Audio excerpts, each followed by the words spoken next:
So I've been on YouTube for over 10 years now, published over 700 videos, gaining around 12,000 subscribers total over my 2 channels. And I've received tens of thousands of dollars worth of outdoor adventure gear sent to me by brands, along with generating over 2.3 million views and quite a few unexpected connections with like-minded people from all walks of life. And all of that is because of YouTube. I'm really noticing a shift in my own journey because it's been quite a long time. Everything's starting to click and it feels right. But something happens to me that I would never have expected, and it's kind of why I think people should start a YouTube channel if that's something they're considering. You see, there are quite a few ways to make money on YouTube, and from my online business I've done over $10,000 months in the past with a few income streams, all starting from the YouTube channel. Most of that was earned on my blog though back in the day, and it generated over $500,000 in sales for brands as well. There's quite a few ways to make money on YouTube these days. A lot of people are striving to get AdSense monetized. You have affiliate income, and there's sponsorships as well. Just got an email back regarding sponsorships. Some exciting news. Along with selling your own products, your own digital and physical products. If you guys are interested in the possibility of cooking some incredible food on your adventures, no matter where you go, then definitely check this out. I'll have a link down below for more information.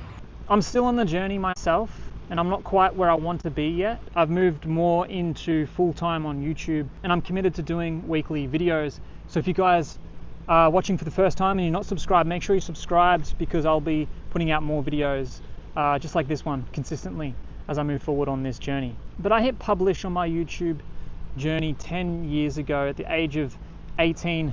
Hey, what's going on? It's Codey here. And I was a kid who was filming, I think the first video was me filming measuring a men's polo shirt to sell on eBay. It was at the time when I had discovered buying and selling, and this is where my journey started. I started picking up the camera without even really knowing what I was doing. It was an intuitive feeling to just pick it up and start documenting my life, following a deeply seated curiosity to tell stories without even really knowing it at the time. I was inspired by the likes of Raking Profit, The College Picker, and The Bonafide Hustler. Those guys really inspired me to start YouTube back in the day, and shout out to those guys because I really owe a lot to them. And I saw what they were doing, and I wanted to do something like that. I don't know why I did. The first 5 minutes, Yeah. you have your safety net, And then it's pain after that. you're just breaking away. Or I don't know how I was going to, but I just wanted to. So I just started picking up the camera and filming these videos. I just started documenting my adventures as I went to op shops and thrift stores, and I documented the things that I picked up and shared with everyone how much, I could sell them for and all that kind of stuff. And it was a time in my life where I was capturing everything and just experimenting. Just building, documenting, creating anything that I experience in life and sharing that with you guys, resulting in outcomes that I wouldn't even imagine in my most wildest of dreams. And as I sit here today and reflect on what has been my journey so far, I realized that just hitting record wasn't just about capturing the moment. It was also a mirror of self-optimization, self-development. And when I think about it, YouTube has become my greatest personal growth tool. Because as a kid, I was really shy and quiet. I had no friends, and I had a very rich internal world. But no one ever really got to see it, or I never really got the opportunity to share it with anyone. And the camera acted as a friend or some kind of opportunity for me to explore my ideas and actually express them and put them out into the world. And it provided me a solid foundation to explore myself and to find what really makes me tick. And I've been lost on this journey that we all call life, like I'm sure so many of us have felt before, not knowing what we were put on this earth to do, and having to navigate the complexities of trying to figure that out. Some people never do, and that's fine. But I felt like there was something inside of me that was trying to pull itself out of me, and I had to explore that. Creating something to justify living a proactive life based in exploratory curiosity, presence, and listening to my own intuition. To, as I say, explore what lay within for me to bring it out into the world and to express that. I like to think of it as a buffet.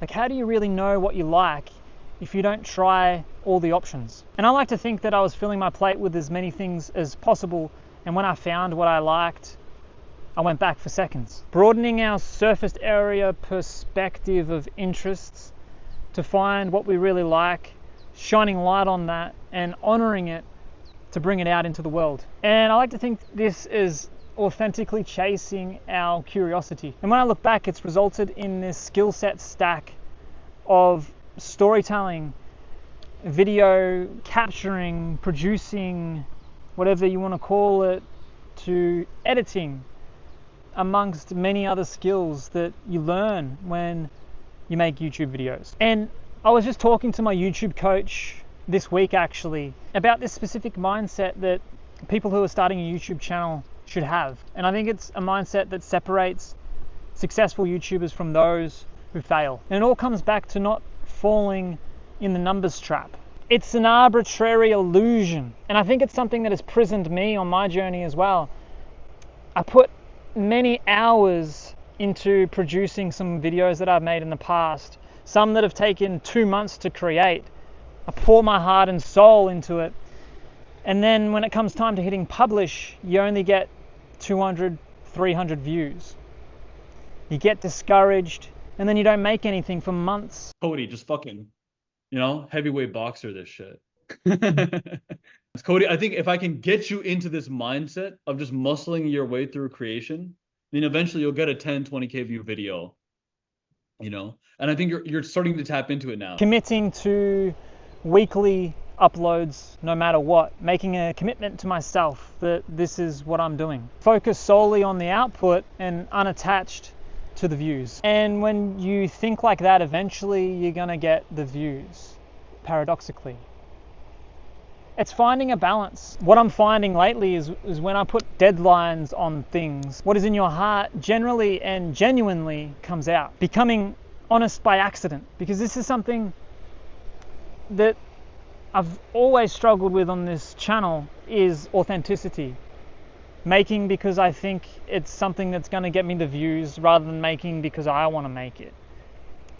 The approach moving forward is a balance between making a video that is titled like this because it's interesting. People are looking for this right now. But I'm sitting here in a very authentic, one-on-one way, connecting with you from my heart and my soul and my spirit. What I'm alluding to is why. Why do you want to make YouTube videos? For me, I like to think it's not about fame and it's not about the views. It's about the sacred act of creation and connection. And yeah, maybe for some, it is about the fame. It is about the recognition.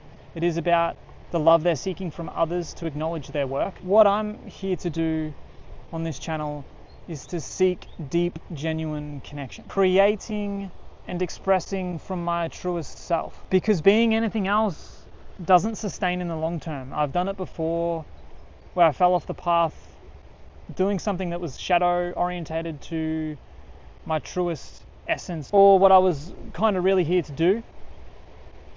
And it's funny, you burn out because of it, because it's not really aligned. And what I'm noticing lately, the more that I come from this authentic space, I have this deep internal fire and drive that is inexhaustible. And if you are a creator, I think there's always going to be that ghost town period, but don't let that phase you. Trust your message, your essence, and your story. Because if you can stay true to your story and who you are and carrying that through, it's inevitable.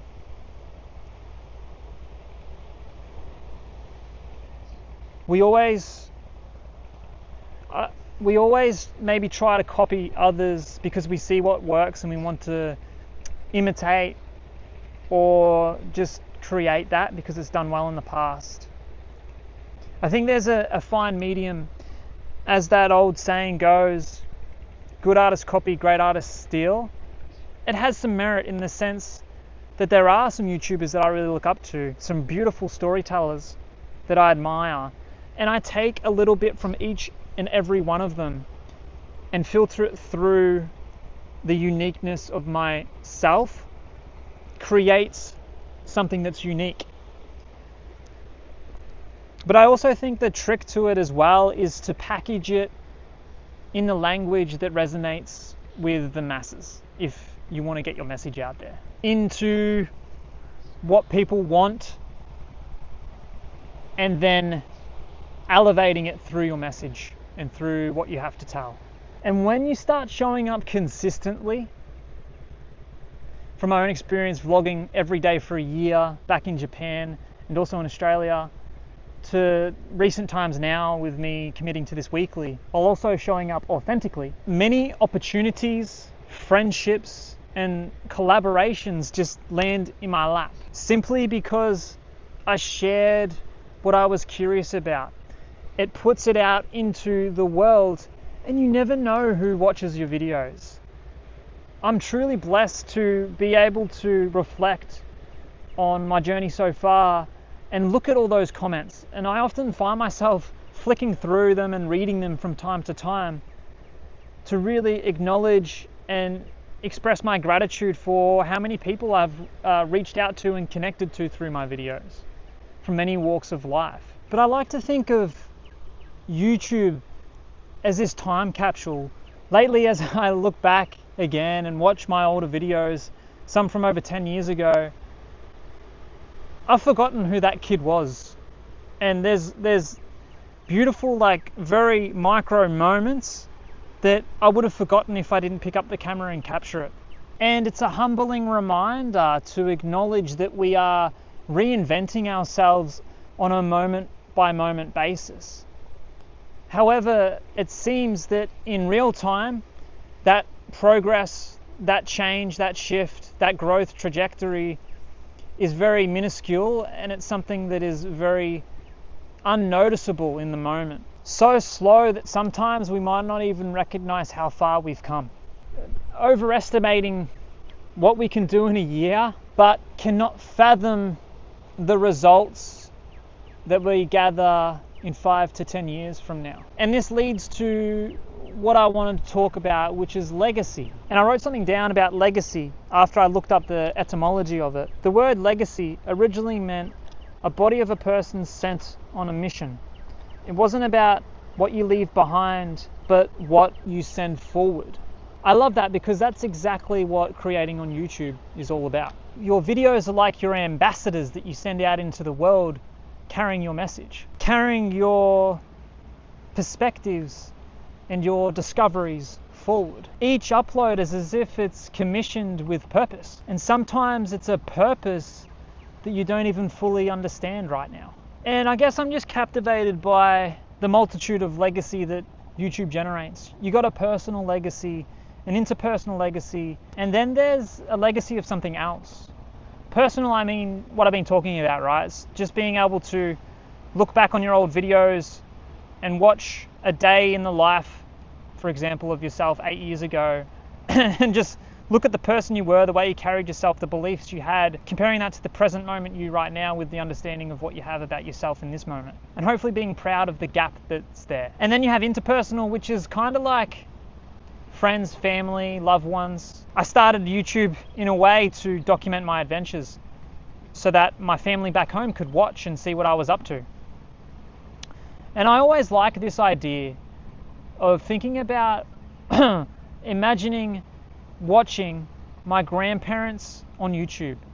If they were YouTubers, and if YouTube was around when they were growing up, what it might be like to watch them live their life, seeing how they lived. I think that is just so cool. But something happened to me that I would never have expected, and it's kind of why I think people should start a YouTube channel if that's something they're considering. And it boils down to the connections that you make on this journey and the impact of sharing your perspective with the world. And I'm just not quite sure how to quantify that still.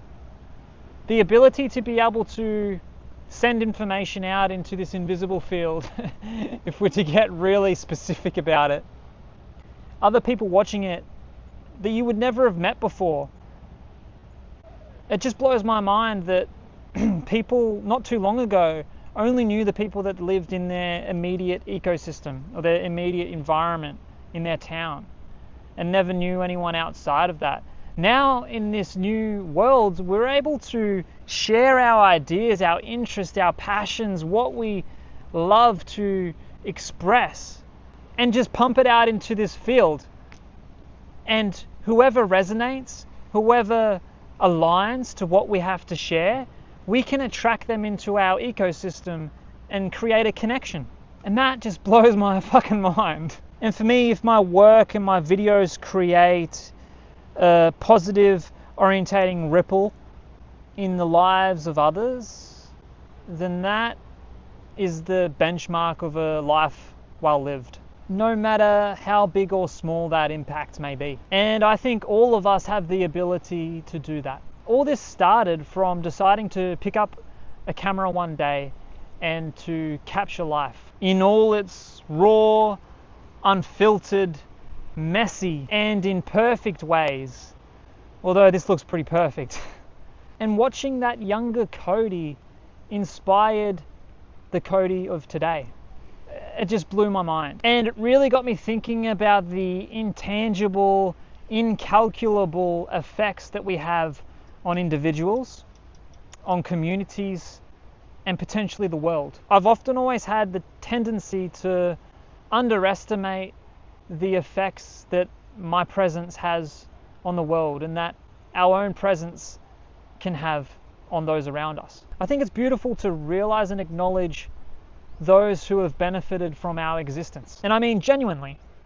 But what makes it even more magical is the unknown, vast, and often unseen impact that we've had on others. And this is enough to document life, to capture it, and to package that into something that someone can witness, creating beautiful scenes.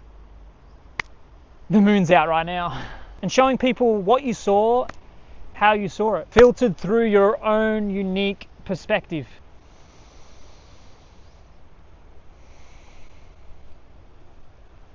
Breathing in and claiming this human existence is worthy of being noticed. And compounded over a lifetime, the effects are just incalculable. And there is no greater time than right now. And I want to invite you to answer the call. If starting a YouTube channel is something that you've been thinking about for some time, I want to give you the opportunity to jump on a free call with me.